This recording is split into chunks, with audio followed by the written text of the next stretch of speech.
Every day we hear about new technological advances. Mobile phones that tell us where the caller is, or smart houses, even smart clothes. And those of you that use the internet may already be familiar with e-books. We have award-winning novelist Jonathan Keane with us in the studio today. Jonathan, can you tell us more? Well, I can tell you what an e-book is. It's a whole book reproduced on the net which you either download and read, or, if you're lucky, you have a portable reading device like a mini computer screen and you read from there.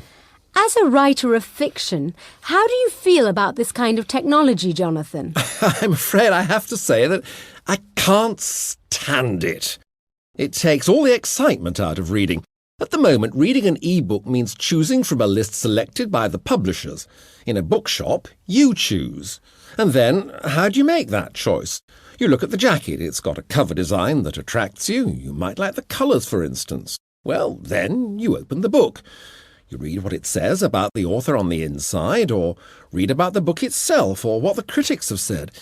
You turn the pages. You read a line here, a paragraph there. You browse. You may meet a friend and talk. That's what reading's all about, isn't it?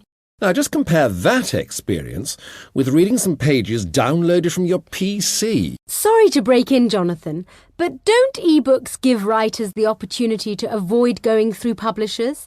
Isn't it going to make more books available to us at a much lower price? Well, yes and no. First of all, most publishers won't allow that to happen. And secondly, even if they did, the net would be flooded with writing, and it would be impossible for the average reader to find a good read.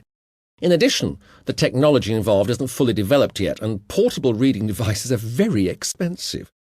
What publishers and authors are expecting people to do at the moment is to download a whole book or an instalment from the web. And that's where, for me, the whole disadvantage in e-books lies. As I said before, the appearance of a book is part of the experience of reading it. Think of the bedtime story for children, for example. A child wants to touch the book, to turn the pages, to look at the brightly coloured illustrations and to colour them in or add more pictures, or throw the book down if he wants to. A pile of computer printouts just doesn't have the same magic. If we're concerned about literacy levels and we want to get children reading, we need to make reading attractive on all levels, and the materials must be cheap and durable. Books are not just storybooks either. What about school books? Not all children have the financial means to equip themselves with portable reading devices, or even PCs.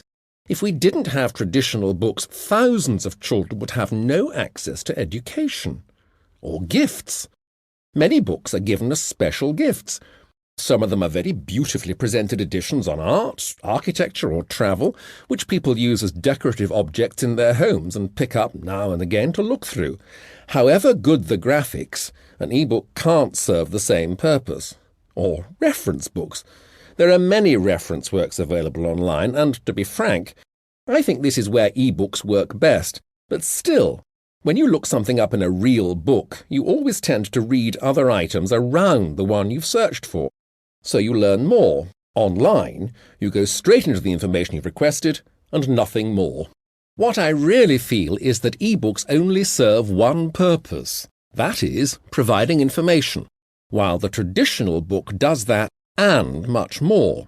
It's part of a social occasion. Paperbacks are light, cheap and convenient to carry round with us. E-books, on the other hand, are difficult to handle and aren't available to everyone.